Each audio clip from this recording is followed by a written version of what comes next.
I think or I'm thinking. Demak, think hamda thinking o'ylamoq, fikrlamoq degan ma'nolarni beradi. Bu so'zlar tarjimasi kabi bir xil emas, ya'ni ishlatilishda farq bor. Bugun sizlar bilan shuni ko'rib chiqamiz. Birinchi savol. I bo'shcha you are right. Think I'm thinking. Qaysi biri to'g'ri? Demak, think bu fikr bildirmoq, nimagadir fikr bildirmoq, meni fikrimcha deb gap boshlaganimizda ishlatamiz. I'm thinking esa bu o'ylamoq, xayol surmoq ma'nolarda keladi. Bu yerda I am thinking you are right deya olmaymiz, chunki bu yerda process, ya'ni jarayon ketmayapti. Shunchaki meni fikrimcha deb aytilyapti. Shunda I think you are right.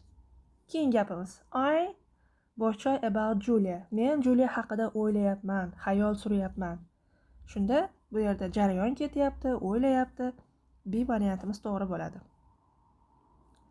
I'm thinking about Julia. Uchinchisi. I boshqa about where to go on holiday.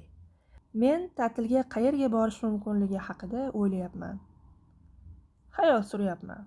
Bunda ham B variantimiz javobi to'g'ri keladi. I'm thinking about where to go on holiday. To'rtinchi savolimiz. I boshqa about what the world would be like without wars. Men dunyo urushlarsiz qanday bo'lish mumkinligi haqida o'ylayapman yoki xayol suryapman. Mana bunda ham I'm thinking about what the world would be like without wars. Mana shu javobimiz to'g'ri keladi.